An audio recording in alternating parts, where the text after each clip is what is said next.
Anton Watson, the perfect Zag. Today we celebrate a Spokane legend and a Gonzaga player who will be sorely missed. You are Locked On Zags, your daily podcast on the Gonzaga Bulldogs. Part of the Locked On Podcast Network. Your team every day.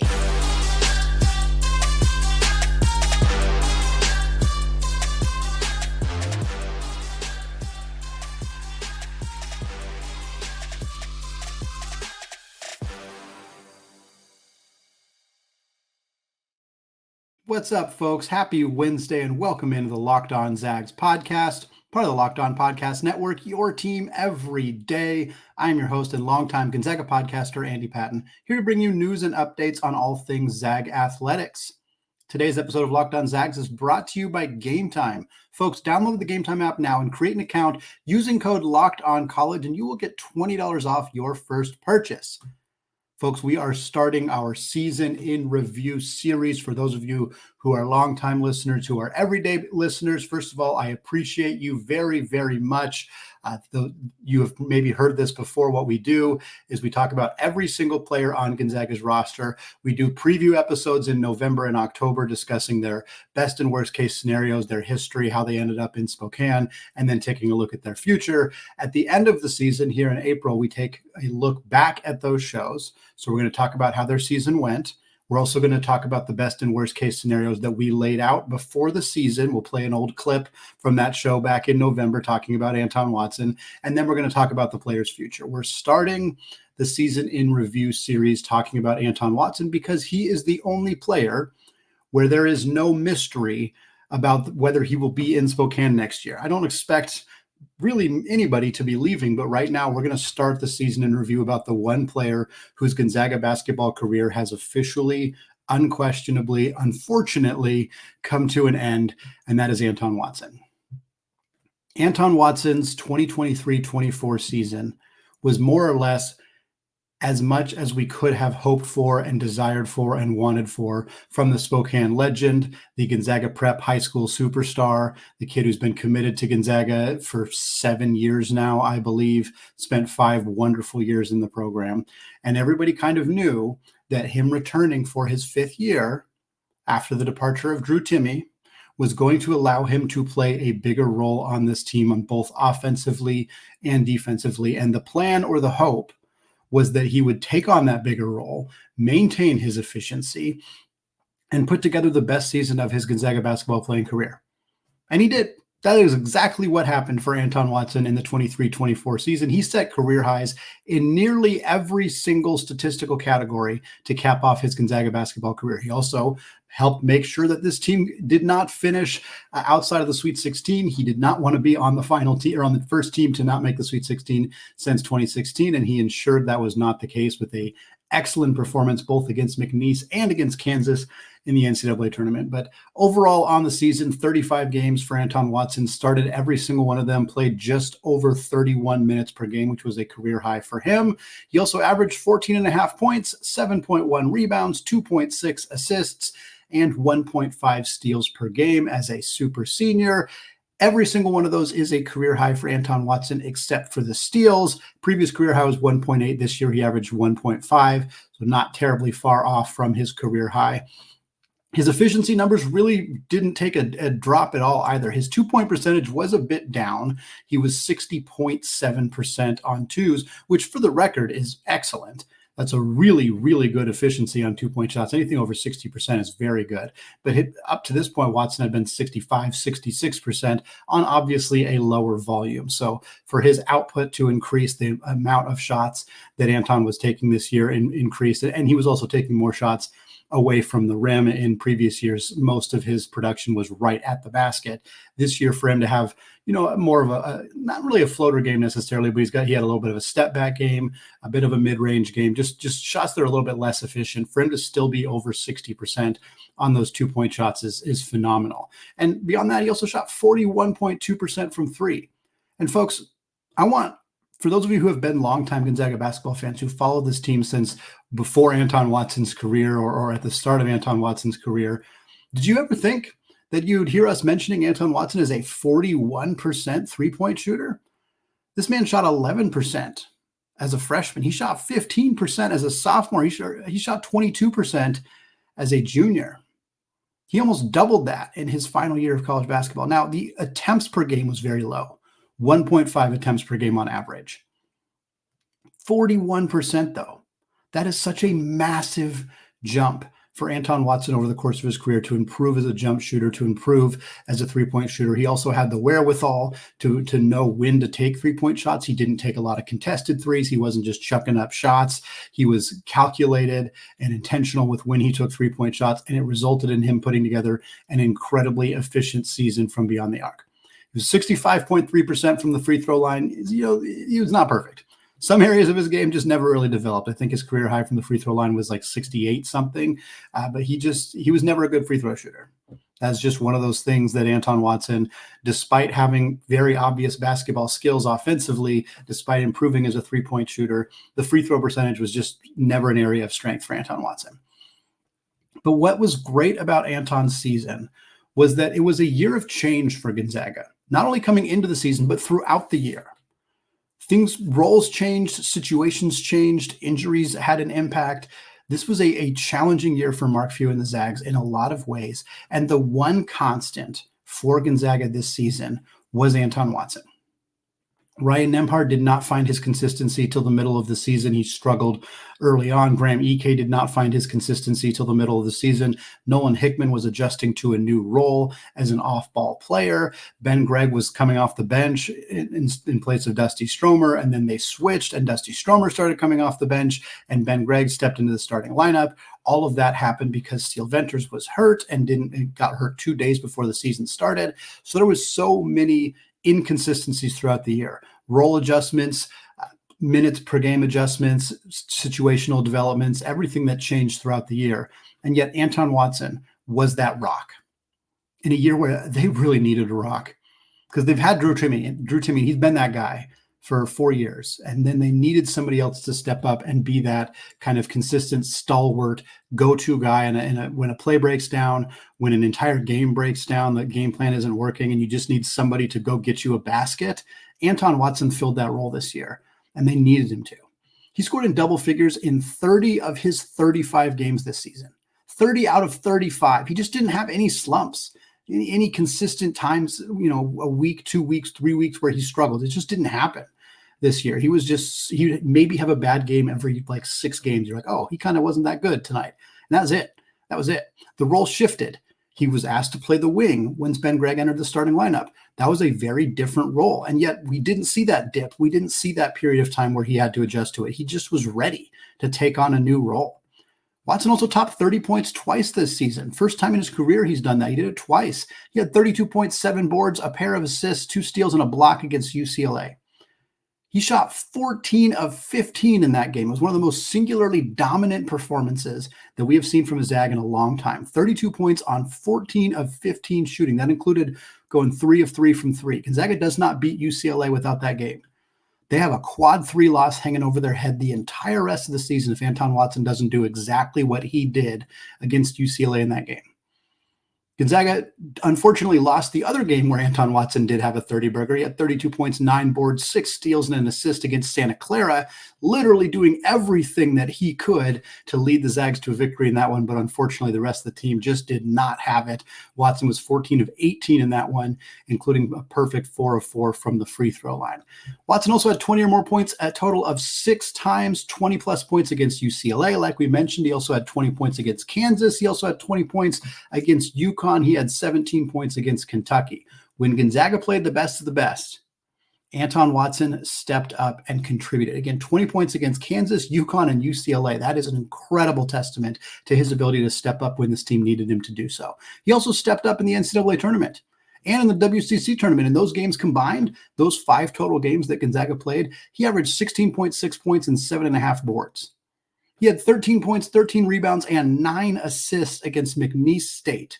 The first round of the NCAA tournament, the Zags tried to get him that final assist. They brought him back in when he had 8 assists. He got an assist on a Luka Krajinovic 3-point shot, got him up to 9, but then Mark Few eventually pulled him.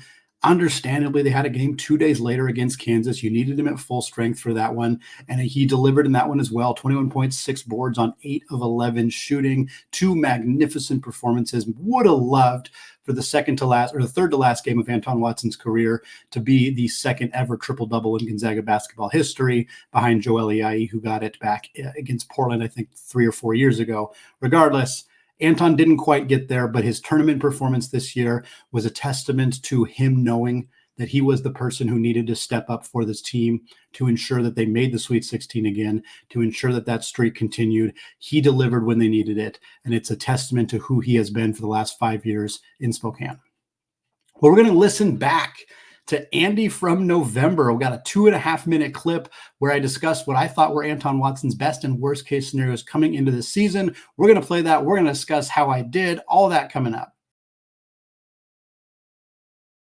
But first, I want to tell you that today's episode of Locked On Zags is brought to you by FanDuel. Folks, it is the playoff time for the NBA and NHL, and baseball is in full swing, and FanDuel, that is your place to bet on every single game. Because right now, new customers get $150 in bonus bets guaranteed. That's $150 win or lose. So you can bet on everything from slap shots to home runs to slam dunks, all on an app that is safe, secure, and super easy to use. And folks, if you feel like getting a big old jump start on the 2025 NCAA Tournament, Gonzaga currently 3,000 plus 3,000 to win the 2025 National Championship. If you're ready to put that money down, what are you waiting for? Visit FanDuel.com/lockedon and make your first bet an automatic W. FanDuel, America's #1 sportsbook. All right, folks, segment 2, still Andy Patton, still Locked On Zags podcast, and we are still going through our Anton Watson season in review episode. We're going to close out the show talking about his NBA draft prospects and what might be next for Anton Watson. But what I want to do right now is I'm going to play a 2.5-minute clip from an old episode that aired in early November of 2023, giving a preview of Anton Watson's season and discussing his best and worst case scenarios. We're going to play that. We're going to discuss where Watson fell in that range amongst those best and worst case scenarios. So here we go. 2.5-minute clip of Andy from the past. Well, the best case scenario for Anton Watson is that those improvements, we have seen the steady improvements as a scorer. His points per game have gone up every year. His three-point percentage has gone up every year. His three-point percentage, or his three-point number of attempts and makes, has gone up every year. Best case scenario, that continues. He bumps up his scoring. He bumps up his efficiency as an outside shooter, and he takes on a bigger role offensively without sacrificing efficiency. The best case scenario for Anton Watson is that he leads his team in scoring, rebounding, and steals. Not out of the question for him to be the team leader in all three of those categories. Is Anton Watson leading the team in scoring best for Gonzaga? That's maybe a debate for another time. I think as long as Watson, EK, and Nembhard are all fairly close, which is what I expect. I don't know that it really matters who is the go-to scorer, who is the lead scorer, but in a best case scenario for Anton Watson, that is what he gets to do in his 5th and final year at Gonzaga, something he's probably dreamed of since he was a kid, leading Gonzaga in scoring, and now he gets the opportunity to do so. Well, the worst case really is that not having Drew Timme around actually hurts Watson's offensive production, that his role is less defined because of no Drew Timme, because of Graham Ike, because of Ben Gregg. Is he the low post player? Is he the high post player? Is he a wing? We talked about the best case scenario being him being able to fill all of those roles. In a worst case scenario, he never has a fully defined role, and that impacts his performance. He maybe doesn't adjust well to sometimes being a low post scorer, sometimes being a high post player, sometimes coming off the wing, sometimes being asked to play a 2-man game in the pick and roll. And you just see him make more mistakes than he's made in the past, or not be as efficient of a scorer. I don't think there's a worst case scenario where Anton Watson is like unplayably bad. That would be an absolute stunner considering the development that he has had. But in the worst case scenario is that what he's being asked to do doesn't entirely jive with where he's at right now. And you can see it manifest itself in maybe more mistakes or more bad shots, or just less general efficiency, which is what we've kind of become accustomed to with Anton Watson over the last couple of years. Big thank you to Andy from the past for talking about that. And you can listen to the full episode. It was like November 2nd of 2023 if you want. There's a lot more in that best and worst case scenario, but wanted to clip out a little bit of it to talk about it. And we try to lay out the best and worst case scenarios as being like the absolute tent poles for this. Like the best case scenario being like the most outrageously high end projections for the player, whereas the worst case scenario being like this would be shocking if they were this inefficient or this unproductive or whatever it may be. And for Watson, he's certainly trended closer to those best case scenarios. The worst case scenario fear of he's not going to jive well with EK, or because he's going to be asked to play multiple roles, he's going to have a hard time kind of finding his place. That just didn't happen. And we were right in projecting that he was going to be asked to play multiple roles. And we saw that play out with, again, Ben Gregg coming into the starting lineup and what that shift did for Anton. They ended up playing this 3-big lineup, something that we really didn't think Gonzaga was going to do because they haven't done it very much historically. But Mark Few felt comfortable with Anton playing the 3 in ways that we hadn't really seen that comfort for him previously in his college basketball career. And so that was where that kind of hesitation came in of like, is he going to jive well with EK? Are they going to be able to have that high-low 2-man game? And if Watson's asked to play the 3, or if he's asked to be the low post scorer, like what is that going to do to his efficiency? What is that going to do to his mentality? Can he kind of adjust to being asked to do multiple different things? And the answer was yes, he could. He did. He wasn't asked to be a big-time low-post scorer, especially not in the second half of the year, because Graham Ike just took that role and absolutely ran with it. But there were times earlier in the year where Watson was kind of the primary low-post scoring option. I remember Gonzaga going to him early in games, in the UConn game in particular, which was not a particularly great strategy against Donovan Clingan, but we saw them kind of try to utilize him in that way. And he was able to do it. And then when they asked him to pull back out and become more of a 3 and kind of score more in the mid-range or facilitate the offense a little bit more, he was able to do that as well. And I think that kind of points to just the development that he had over the course of his Gonzaga basketball career and the perfect timing of Mark Few being able to develop him over this 4-year period of time to take on multiple roles. And then in his final season say, okay, everything that you've learned, all of these different roles that you have filled at various times throughout your Gonzaga basketball career, you're going to need to do every single one of them this year. And you're going to do it playing 31 minutes a night and being one of our go-to guys. And Watson delivered on all of that. And I think it's worth really remembering how impressive that is from where he came from. Like, it's not like he was ever bad. I mean, he averaged 11 points per game the year prior. So it's not like he was a non-factor offensively and then suddenly exploded into a productive offensive player. But he hadn't been asked to do nearly as much as he was asked to do this year. And that role shifted throughout the year. And for him to have continued to be ready for those adjustments and not have those dips, not have those kind of like lulls in his performance where you're like, okay, well, this is clearly the week where they started asking him to do something different, because you could see his performance drop looking at the box scores. Like that didn't happen for Anton. And that's a really big testament to his mentality, his attitude, his willingness to kind of play different roles, and also just his pure talent level. Like, you can be willing to play multiple roles, but you have to also be good enough to do it. And Anton Watson pretty clearly was.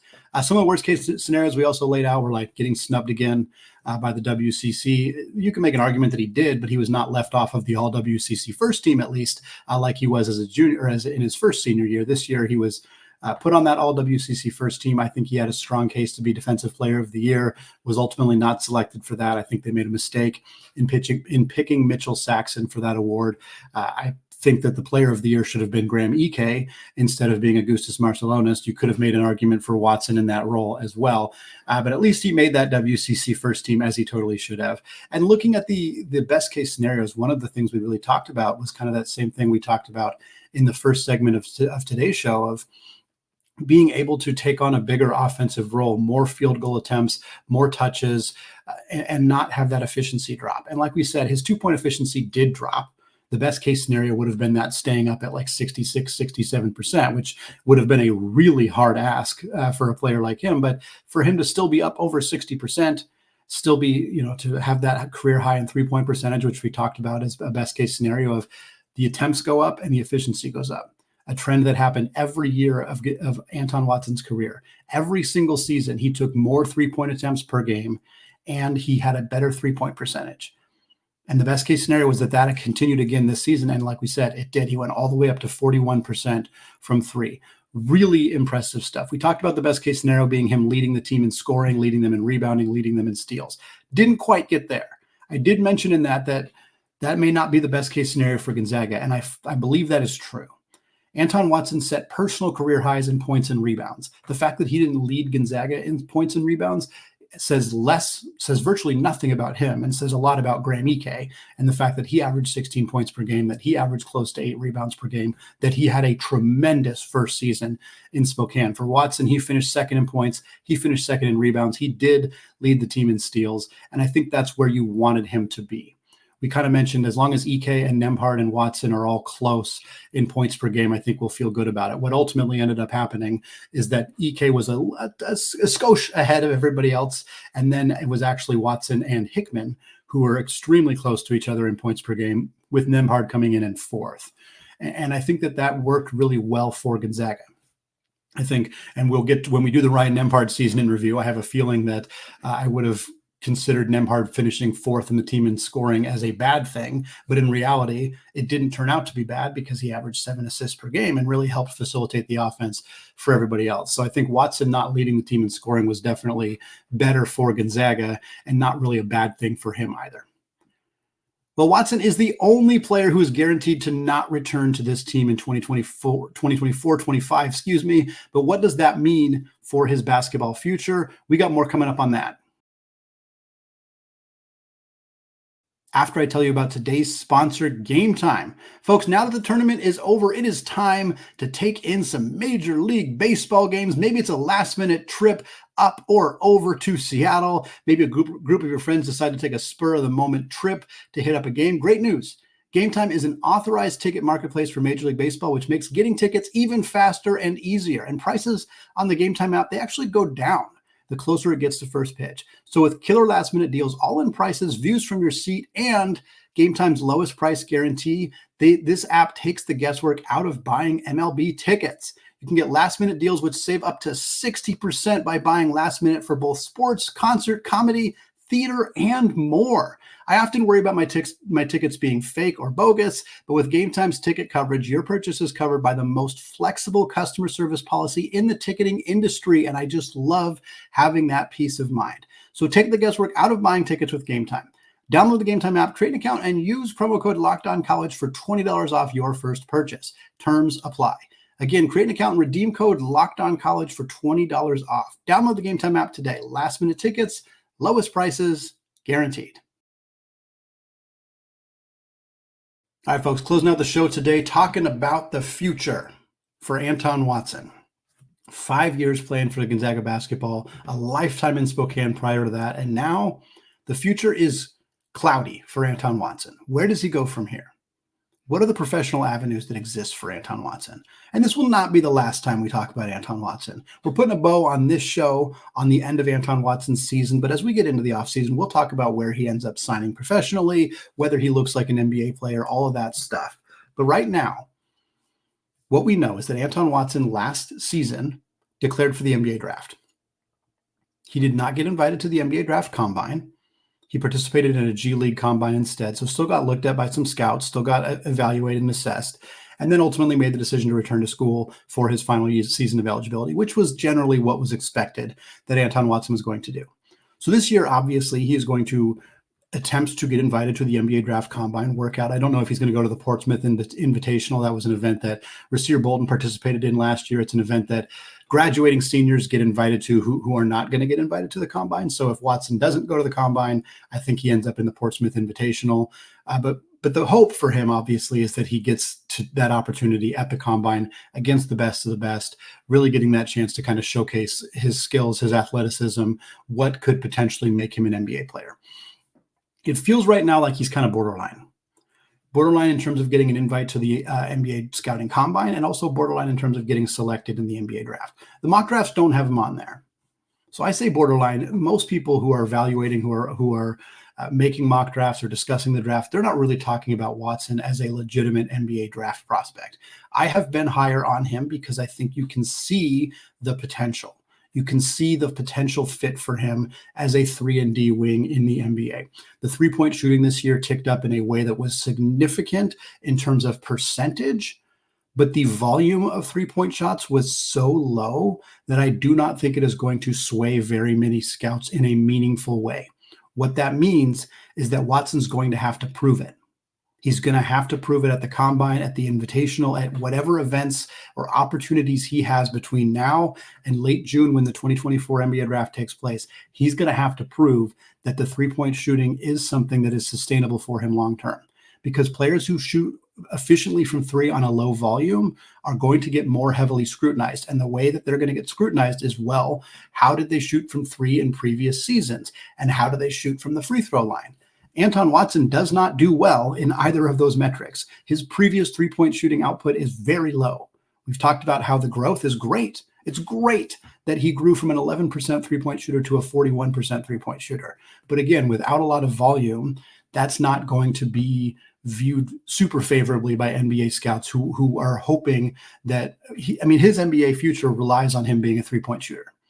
He doesn't need to be like a, step back hitting, tough three-point shots. He needs to be a standstill. I'm going to catch the ball on the wing, and if you pass me the ball, I'm going to shoot it without dribbling, and I'm going to knock it down. He needs to prove he can do that, because his calling card in the NBA is defensively. The offense, Anton Watson's offensive game is just not really NBA level unless he can hit open threes with extreme consistency. The rest of the offensive game isn't there. The low post scoring skills are they don't really translate in the modern NBA, period. And he's not big enough and strong enough to be a guy who could consistently score on the block in the NBA. He's just not. And again, it doesn't even matter if he is, because that's not utilized. His playmaking skills, his facilitation skills, they're not bad, but they're not really NBA caliber. So offensively, Watson needs to be able to be I can knock down an open three kind of player. Defensively, we know the instincts are there. We know the overall skill set is there. The active hands, the intensity, the overall athleticism, all of that is there to be an impactful player in the NBA defensively. But the athleticism, the length, the size, that needs to be there. And this is where the combine becomes critically important. And some of it's outside of Anton Watson's control. He can't control how tall he is, how big his hands are, how big his wingspan is. But those numbers probably need to pop for Anton Watson. Like again, you think about players similar to Anton Watson, we'll use Gonzaga examples, who go to the NBA. Like Brandon Clark was one of the most effective, efficient performers in the entire landscape of college basketball in his one season at Gonzaga. And because his wingspan wasn't very big, he fell out of the lottery. Now, that was a mistake, and he's proven it with the way he has played in the NBA up to this point in his career. But that is how important it is. Anton Watson's not the caliber of player Brandon Clark was offensively. He's also not the caliber of player that Brandon Clark was defensively, at least not as a rim protector. Watson is a different defensive player than Brandon Clark. They don't really compare straight across, but Watson's going to need to be able to show that he has that length, that he has that wingspan, the hand size, the jumping ability, the side-to-side mobility. Like all those things need to show up in those combine testing, and they probably need to show up at a pretty high level. Like he can't just be average. He's going to need to be above average. I don't know where he's going to show up on that stuff. My instinct, unfortunately, is that he's going to test fine. Not great, not jaw-dropping, just fine. And that may not be enough for him to get drafted, I should say. For him to get drafted. And this is a pretty weak class. So him sneaking into the late second round, it wouldn't stun me. It wouldn't stun me. But I think more than likely the scenario for Anton Watson is that he goes undrafted and then gets invited to Summer League. The same thing that has happened for players like Joel Ayayi and Malachi Smith and Drew Timme and so on and so forth. He will get calls right after the draft concludes, and he will get invited to participate in Summer League with somebody. And after that, it depends what Watson wants to do. He will have options. The best case scenario for him in that situation is he gets offered a two-way contract right away, guaranteed money, guaranteed to get some opportunities to be on an NBA bench. Two-way contracts is probably the best case scenario for Anton Watson in his first season professionally, if he doesn't get drafted. Outside of that, he could either go to Europe, where he will be highly sought after. He will get guaranteed contracts at high levels of European basketball if he wants to do that. Or he goes to the G League and hopes to then get caught on as a two-way contract, which is what Drew Timme did, which is what Malachi Smith did. Drew Timme is with the Milwaukee Bucks. He's in their system, but he's not on a two-way contract. which means if they wanted to promote him to the NBA, they would have to make an actual roster move to do so. It also means, by my understanding, that other teams, if they were like, hey, I want Drew Timme on my NBA roster, they could make that happen. Watson could end up in that situation where he's in the G League, he's staying in the United States, and he's playing with the hope of getting promoted to the NBA. That is, if you made me guess right now where I think Anton Watson's playing basketball in November of 2024, that is my prediction. He is playing in the G League without a guaranteed NBA contract, without a two-way deal, just playing in the G League, hoping to get caught on. But again, it's up to him. I'm not in his head. I don't know what he wants to do. I suspect European leagues will give him offers. They might offer him more money. They'll offer him some of the benefits that those Euro leagues typically have, a car, a house, things like that. But if he wants to stay in the country and play and have a better chance of making the NBA, he may do that. Entirely up to him. I'm looking forward to following what Anton Watson does. I love following former Zags. I think it's always, this is a fan base that seems to really value knowing what players are doing after they leave. And that really warms my heart because it's something that I passionately care about. I love being able to tell you all that, like, hey, yeah, Silas Nelson's still playing basketball, or Jordan Matthews and what he's doing overseas. And Watson's going to become a part of that conversation. And he deserves to continually be mentioned amongst Gonzaga basketball because of his impact on this program, because he's a Spokane legend, because in an era where players aren't patient, they don't wait their turn as much as they have in the past because they do not have to. Anton Watson embodied that. He embodied what Gonzaga basketball has been for decades, which is waiting your turn, developing behind the scenes, and then being ready when your card is called. Anton Watson did all of that. He's a true Zag, not just because he's from Spokane and he played at Gonzaga Prep and he always wanted to play in this program. He's a true Zag because he did what other Gonzaga greats before him have done, which is bide their time, develop behind the scenes, and show up when they needed to be called upon. That makes Anton Watson a great, great iconic Zag, and we are truly going to miss him in a Gonzaga uniform going forward. It's going to wrap it up for us today here on the Locked On Zags podcast. We're going to have more of these. We're going to do one for every single player on the roster. So definitely get ready for those throughout the next couple of weeks. We'll also keep you up to date on the transfer portal, keep you up to date on the coaching carousel. We talked about Calipari on Tuesday's episode, mentioned Nate Oates as the likely candidate to take over at Kentucky. That is not going to happen right now. As I'm recording this, it sounds like Scott Drew is the most likely candidate. We'll see if I jinx myself yet again on that conversation. But once we do have some clarity on what's going on at Kentucky, you can bet we'll cover that here on Locked On Zags as well. Thanks to those of you who have made this show your first listen or your first watch of the day. And until tomorrow, go Zags.